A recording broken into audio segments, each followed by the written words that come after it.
bolamu eleki ebele eleki ebele bolamu eleki ebele eleki ebele nazwi initiative akotanga bolamu na nzambe moko nsima mosusu na vi na ngai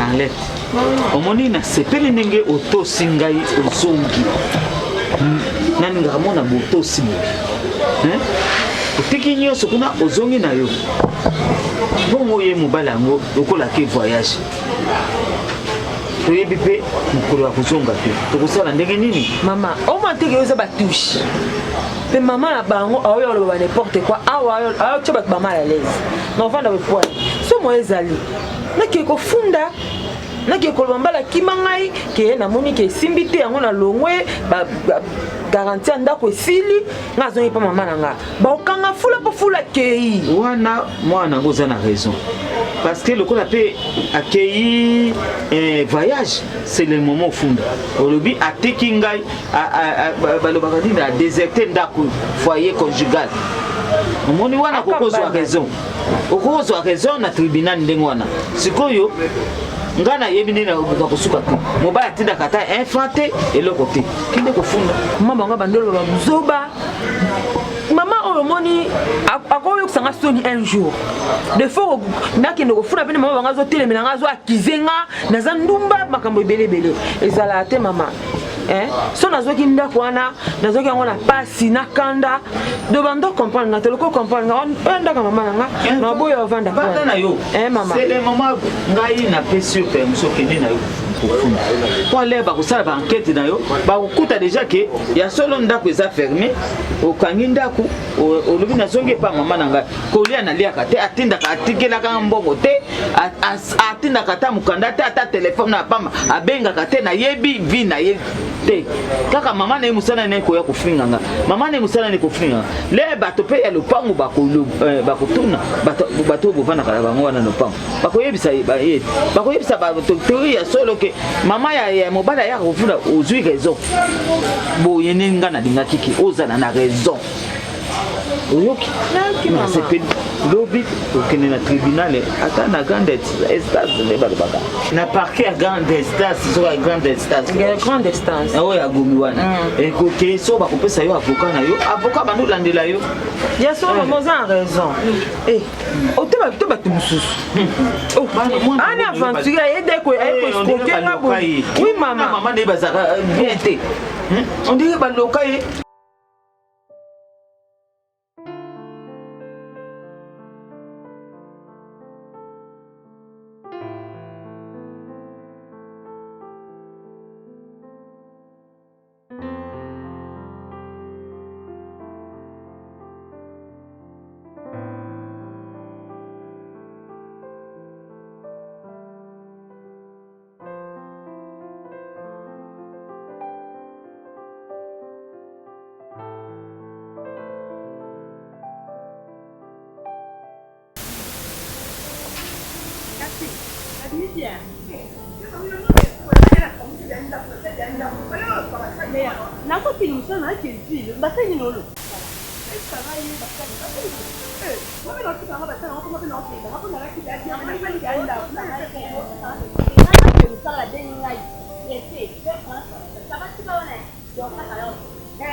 Mama, Kundola, yo sali babote olanda kalutumba mama na yo kuna eza ina bino eza komaka ndumba te koko eza musala wana ekosunga ngai mpe tokontina na vi na biso kolia makambo yo nalingaka yo te yango yo ata koloba bongo te kolingaka ngai ikolingaka ngai ye ababwasi lokola ngai alokola mwana yo mama ya biso ata lokola mwasi lokola yo te koyaka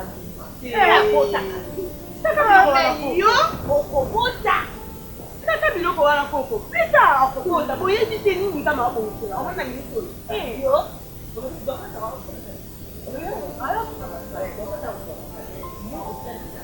ngai sikoyo nazokula mpona koresisa problème ya mbongo ya biloko me ya ndaku nzambe sunga ngai to mabe ezala kuna te soki nakei kuna okoyoka ozwaka badesizio bongo te koteimaka na badesizio ya bongo te soki ifo kobongisa na kinya nyonso soki akosenga divorce nyonso to ekeza kinya tosala ya famille yango na kanda te basalaka famille na bato babota kati bakota famille na bango te nakokota kolata bilanga soki boyokisa kobolata nayotelendela makambo wana nalingi eloko wana te kaka boye kasi moko kaka boye okona nini kaka boye kaka boye zela toka soka ye akokakasangana nini ngobe naokenda ngai.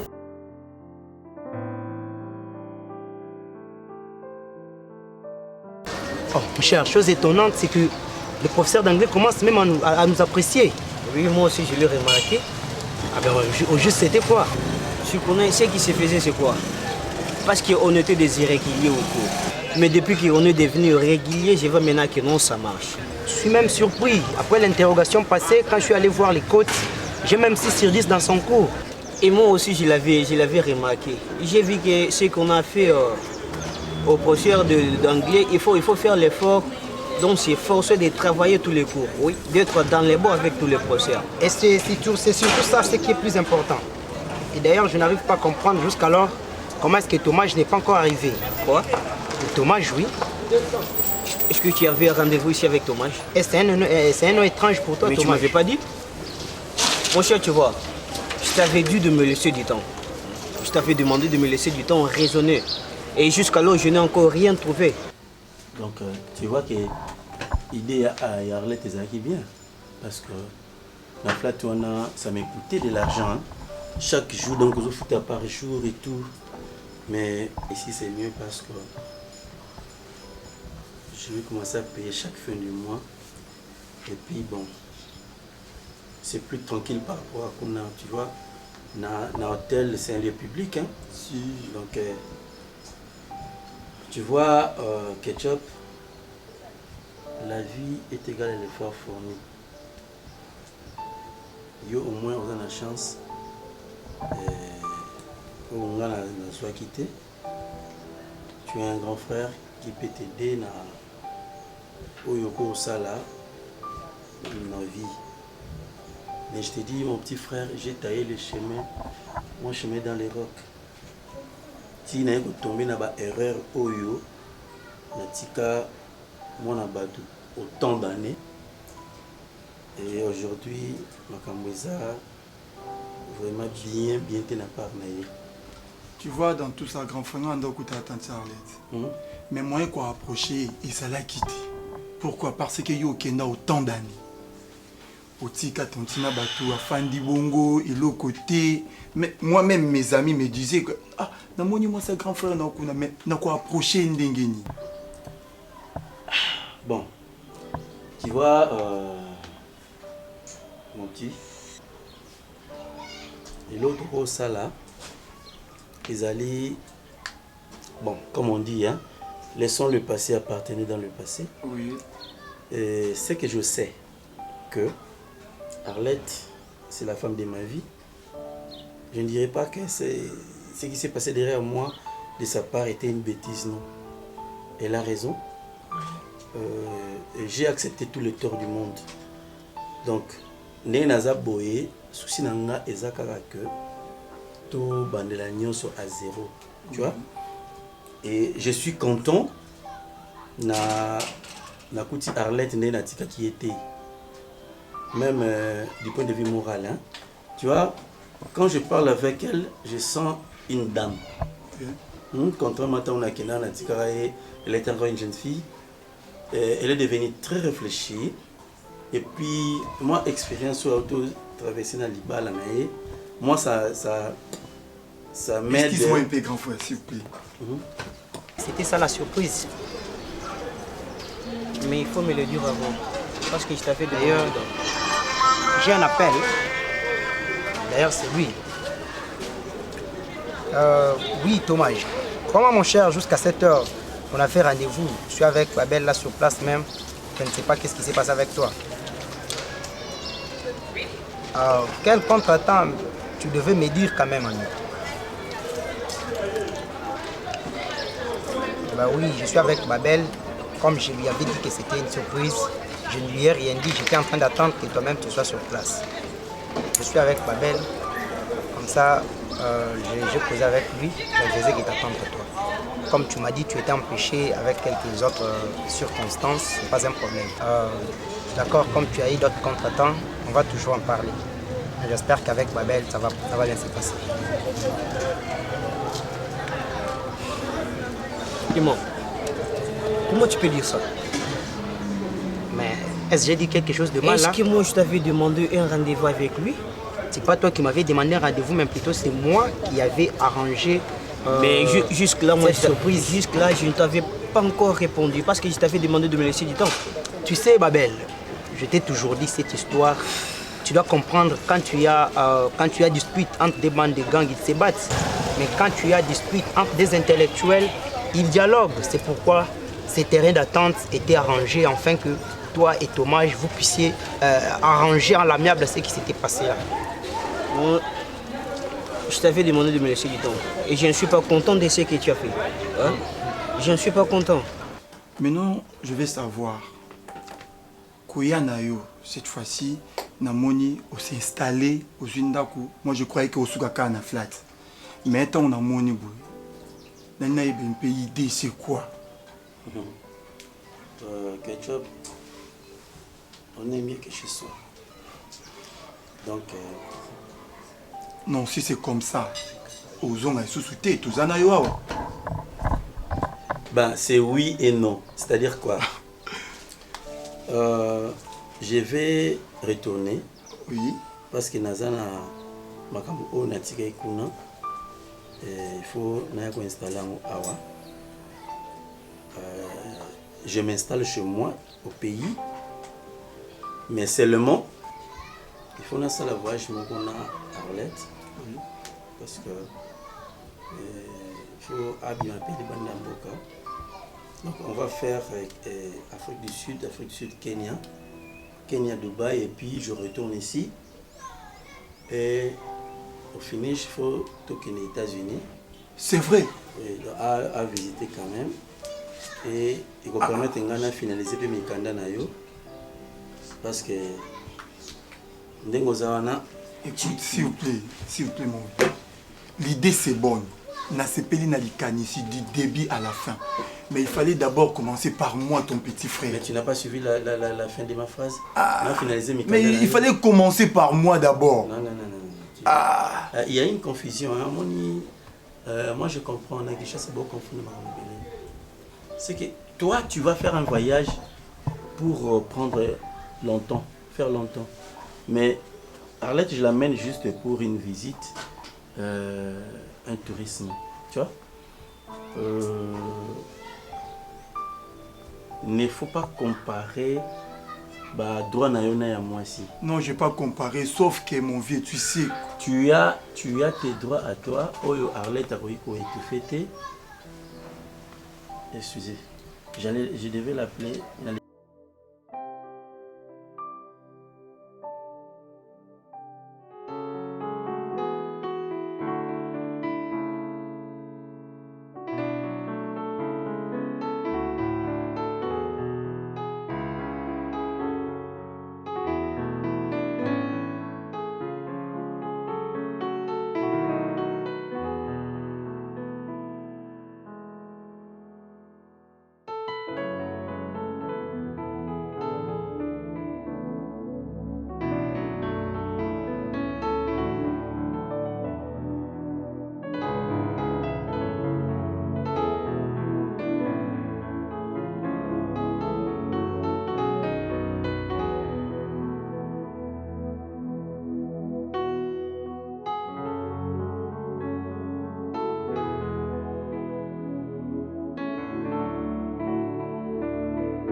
Oui, entrez.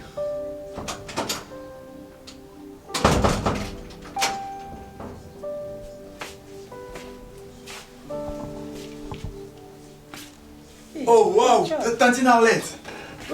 Tu portes pour les. Ouais, ça va. Non, il m'a déplacé, raison pour laquelle il a un peu bon. Boni, il y a Richard. Ouais, ça va, pas énormément. On va faire un côté dans la vie. Eh, mais c'est fait là. Ah ouais. C'est bon, hein? On devrait cadrer. Ah non, tu as un maquillage, il y a un tas là. Ok. Ah, ça bon? Ah, dans la chambre, ça prête, puis vous tournez à bima. Tout le monde a une chance. Il y a un bien qui est tout le monde. T'es bien gagné quand même. Bien gagné casse. Ah, bima, non, fana. Ah. Fana, il y a pas de na aussi. T'as là mon contact, là, on se ressent la monnaie, il s'en a, t'as là, il m'a essayé.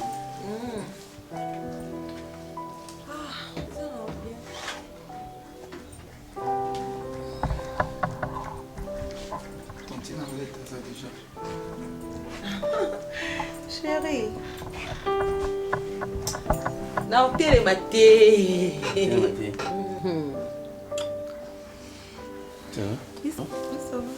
Mais vous m'avez dit pourquoi? Nando samsala mke mama pe aza matanga ya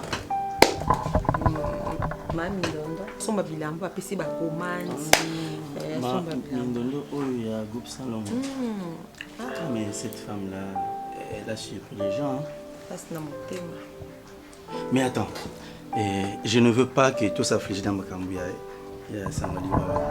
Je voulais te faire visiter la maison. Tu as vu la maison? C'est juste comme tu voulais. Oui. Et alors? Donc, bien que courant avait une chasse, ah bon? depuis tu vois qu'il y a couru Kendaki. Mais Babi mettait courir ça. Tu sais quoi, mon vieux? S'il te plaît. Décor yanda kundeza. Yani lo mon kakeza. La mounion katon beauté. Tu vois ici. Photo Arlette. Photo Tantine Arlette et Fanny. Ah bon? Et c'est sous décor à bien nanda. Mais la chose que j'allais te montrer, c'est la cuisine. Donc je compte faire une sortie à cuisine. J'allais te montrer la cuisine. C'est la plus haute de l'Amérique. Donc on a créé une sortie à cuisine américaine. Tu vois, on va mettre une clôture ici. Tu vois? Et l'entrée sera ici. Quand tu sors de la chambre là, ou tu vas au salon, ou tu entres sur la cuisine. Hein? Donc, Ménisienne a salé quand même placard en bien. Très bien. Oh, mais il y a quand même des gens qui travaillent. C'est qu'on a l'ambac. Non, attends, je te fais visiter la salle de bain alors. Pour l'ambac, moi aussi je peux pas, moi je peux pas. Et ça c'est la salle de bain.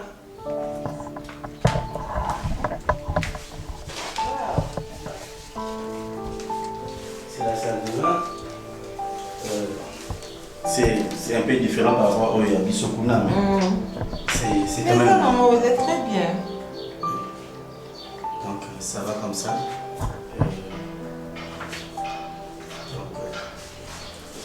Je t'ai jamais mis tes lotions là. Chambre, hein? C'était la chambre. C'est juste comme tu voulais, non? Voilà. Et là on a séparé les chambres à vaste, sauf que il faut bon ça climatiser la chambre. Il faut bon ça. Et bah, je sais pas, le reste au salon on a Gounayo. Vous êtes très bien, espace. Tu veux essayer le lit? Waouh!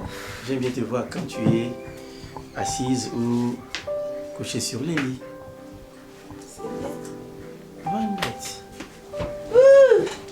C'est bien. Ça va comme ça? Oui, très bien. Madame, est-ce que tu peux t'élever parce que tu m'influences des... Ce n'est pas les mots. Ce n'est pas les mots. Oui.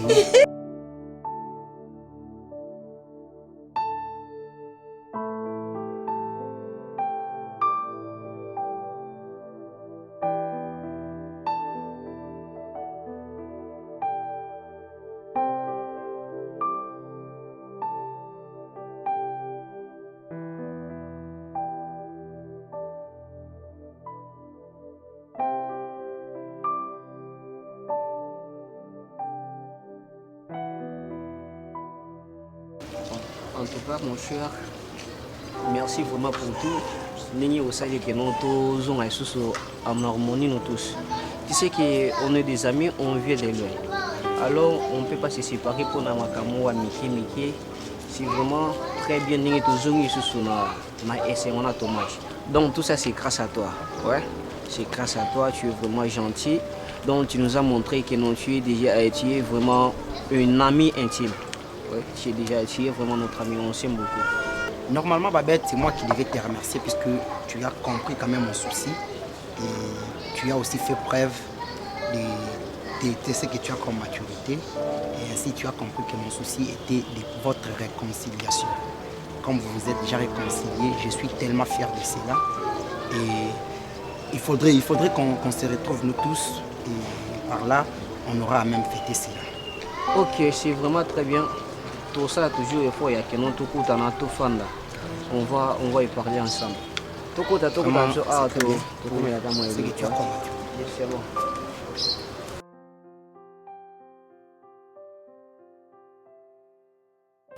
Explique-moi. Explique-moi. Quand un camarade Noana et Zama Kassi bon pourquoi? Ne me pousse pas à vous soupçonner. Hein? Ça n'est de trop, ma chérie. C'est que camarade Nayo Azako Yinanga na Salieni. Pourquoi elle peut tenir des propos comme ça?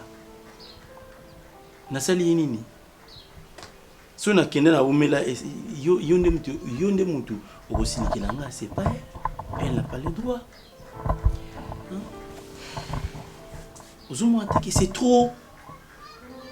C'est parce que bon, j'ai déjà acquis une autre mentalité, sinon j'ai pu aussi m'exploser.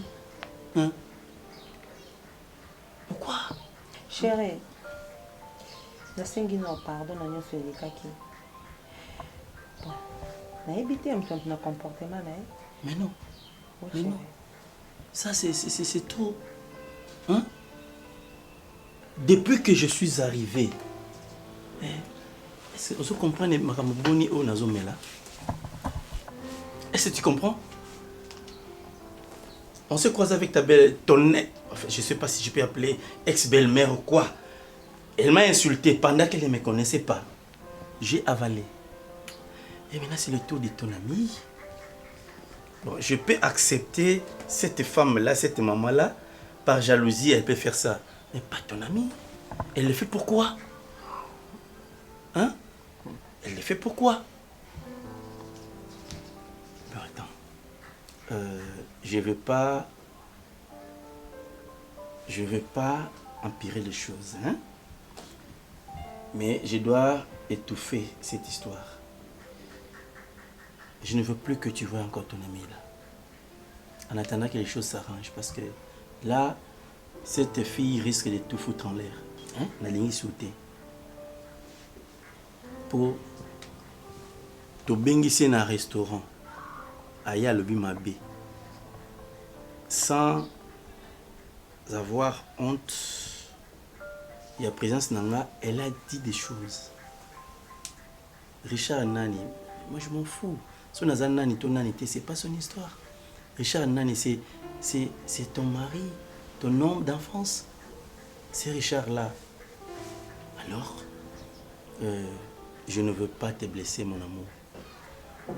Mais, quand tu as le comportement et mon niveau, donc tu es obligé de t'éloigner de cette sombre fille. Je ne sais pas. J'aime pas insulter les gens, mais elle l'a déjà fait. Donc cela ne m'interdit pas aussi de rétorquer. Si tu as un mois, tout ça, la magamoto zanango, tout la nini oyo, et quoi vous allez répondre votre amitié, mais ce qui est important pour moi, ils allaient regagner cet amour-là tant perdu.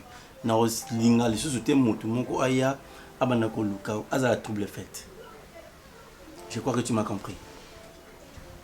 Hein? Ne me prends pas pour un méchant. Je ne suis pas méchant. Tu vas comprendre que j'ai été très large, très gentil envers ton amie, mais c'est elle qui m'a pris au tournant. Hein? Vous comprenez là? Non, tu n'as plus les souris, c'est comme si tu n'es pas contente. Non, rien. Tu regardes ton ami?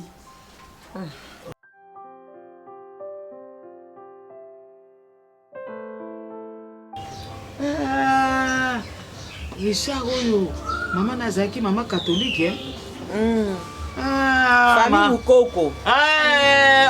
Papa na bango nazali mukoko. Papa moko alingaki mwa jazz bo ba fier. Bo mama mwa sikitoko. Alobaka malemu mama Alice Masera wana. Famille na bango nyonso bazaka na ba États-Unis ba. Bana ba poto. Kasi ya Richard ngoyo mama zo ba été. Tikonde na yebi etiko yo. En tout cas na comprendre ye bien. Azako ya mingi awa alinga français. Nzela moko classe boiti. Oui. Moni.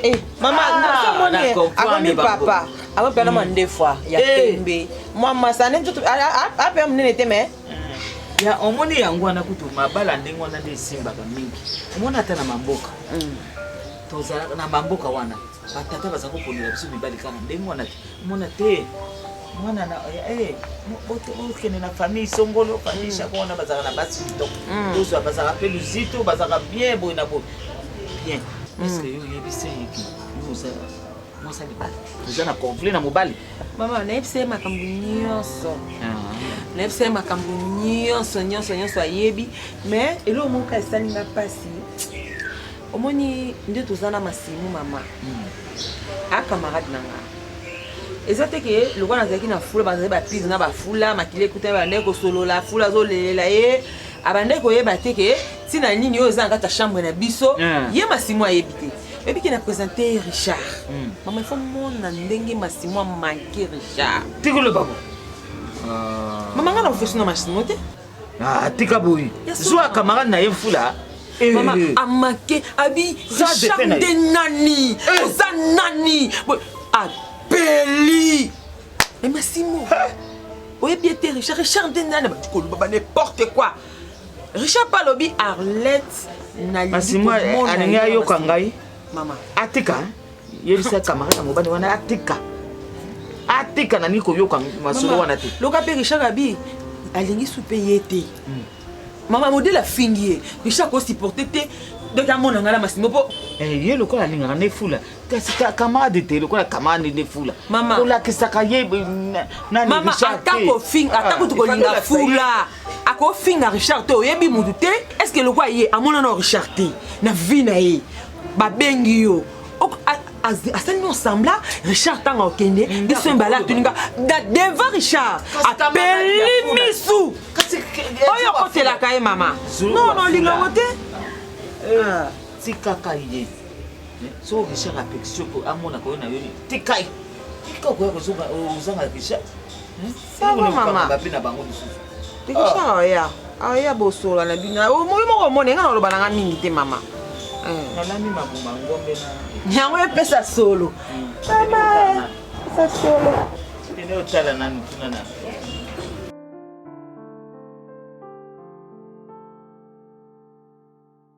ngale na zo kaka Richard na zo kanzoka mwana na ngai moko en tout cas na sepeli komona ye okoli boni mama na bino azaka bien mama laisse mama si malamu Moni maman quand la situation sur les avants de nous avons besoin de la voix je me compris na informé je crois silence nanga barameleke belé alors on est ça qui on a bien la fin de ma vie que nyoso oyo malamu te na bino oyoka awa na robala nyoso ni sani ni corona amen. Alors souci na ngai ezalaki moko nayoka avi ya mama eza ndeni parce que bato nyonso bakoloba ya moto akokata likambo na makambo oyo ezaka yo oui nasalaki mabe nakenda silence trop et esika nakenda nafirma mebele et dans tout ce que j'ai vécu je finis par conclure que celle qui devait être à mes côtés a bénéficié de mon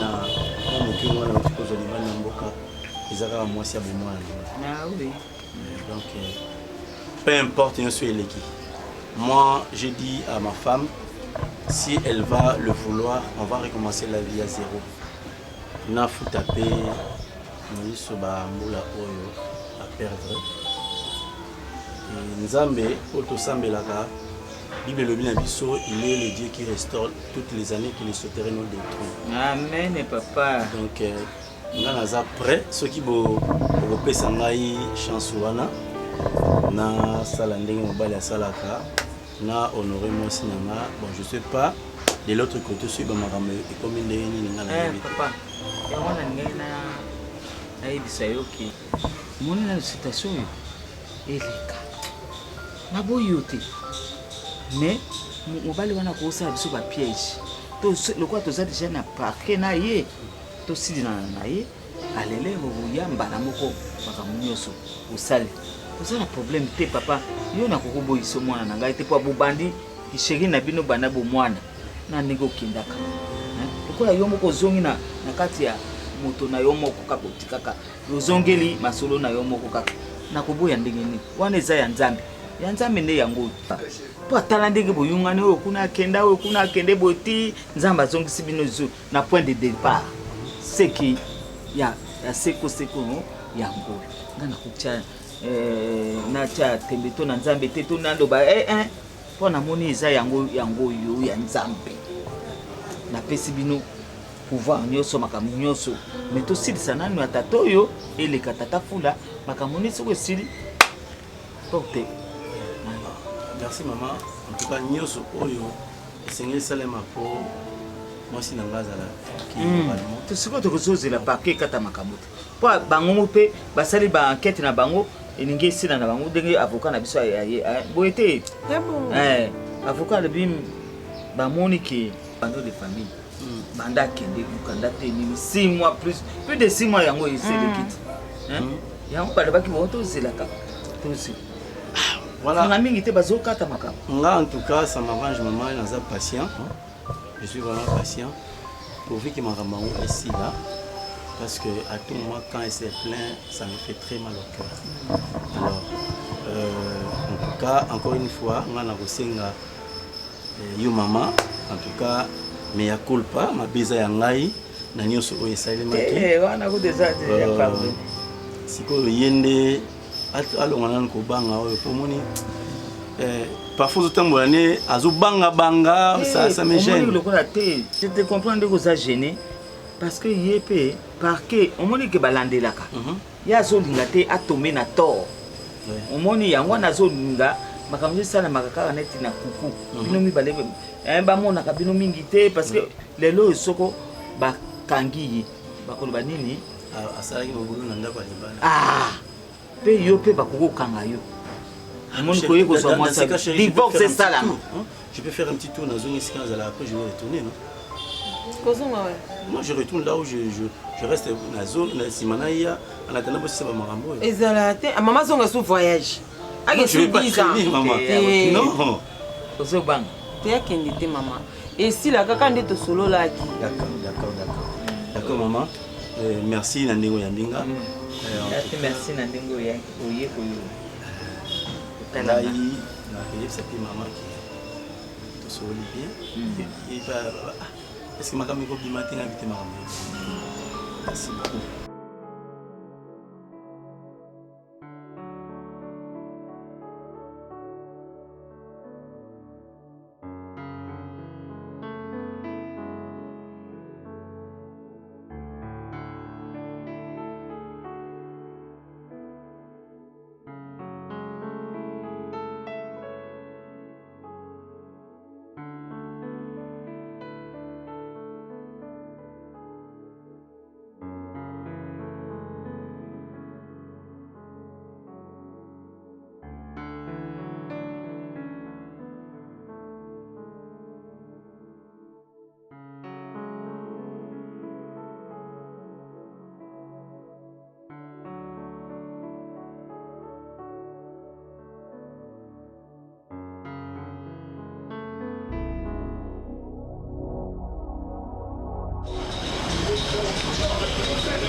nayebaka makoswana te nayebi nini te bakelele te nayeka ndenge ya bobeli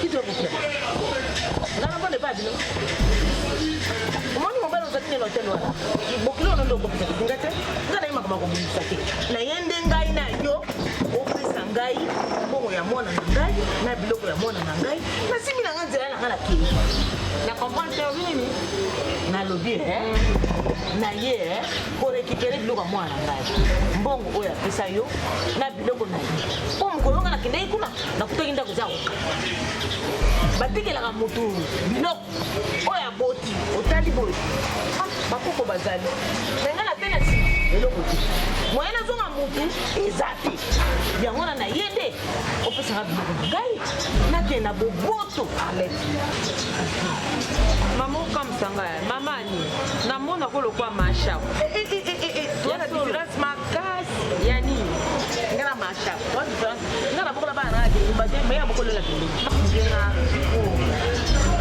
ozofinga ngo ozosanga soni makasi mama nga na ndumba te nandumba te namona te na hotel wana camarade na yo mama omoni flat mutu kozala na flat batonga baflat pamba te mutu atongi flat na ye aye bato bazouta parci par là bazoya ezaka tuso omoni mutu na flat alobengi endumba okangi nga na mobali na kati ya chambre bukoma na comprendre en plus oye olobi na nga ke napesa yo biloko ya mwana na yo mbongo ya mwana na yo mama nga nazwa biloko ya fula abengaki ya biso ke nga naza na biloko na yo kasi ndako wana ya bino te ye lokwa mwana nga nza te atikaki biloko na ndako na ye nakoko récupérer yango te pardon malembe malembe eza nini na yo mona moto pardon ofinganga trop ekoki c'est normal c'est normal te okofinganga te parce que na na mama nini yoza na mama bongo soki nasala mama no nini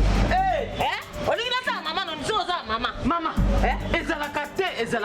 ezalaka te likambo nini ekosomba na mwana na ngai asa atikeli bino lopango na bino atikeli bino biloko nyonso ya mwana na yo likambo nini ekosomba ye te awa mama bolobaki aza ndumba alongwe ndumba mpe alongwe na ye kuna atikeli asali bolalobi bovanda nga nake nange pamba likambo nini na ye koswana te na ye nde kozwa mbongo ya mwana na ngai oyo asa nango na biloko ya mwana na ngai ye loka asa zine mobali mosusu avanda mama bayebisaki oyo teke mwana na ngai asa alongwa kuna kala alongwa kuna kala bofula buta kenda soko voyage soko wapi yebi ni makambo fula lisusu bonsibatikane biloko eza te nabenga mwana yo mama yokana yebisa ye soko ayebi te mwana na yo ava voyage akoka kobenga yo te mama eya kozwa biloko yo koya kosomba ye nini mwasi na ndako te mwasi akendaki eza azokaka wava oza mama mabe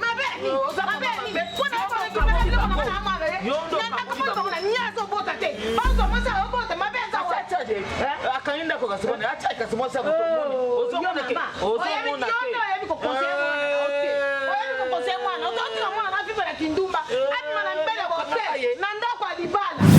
kalmoni oyo balobaka ozokosela motu likambo nakongesa te namonaki nakota boloko te misu nange amonaki te bazokoma na mobali na hotel na ndenge basimbakaki na mobali tala lokuta yeloba bata moliaka alobi miso paipai nde naye na besoin ya kosamba na bino te naye nde kozwa biloko ya mwana na ngai loko aye aza ne ndumba akoteli epete azwa biloko ya mwana na ngai azongisa tokaboni na boboto otana ndako soko komona mpe biloko mwana na yo mwana na yo yango yo ezaka nani femme de nuit ya mwana na yo nyonso tolobaka mais loka nde nayebisi yo napesi bino 48 okongolelanga biloko ya mwana na ngai ntana kozonga awa nakuta nyonso omonaka ngai kotala ngai bongo te nakobendela mwana na ngai akosasa yo mwana wa yo oza na bana balonga te yo bota bana balonga te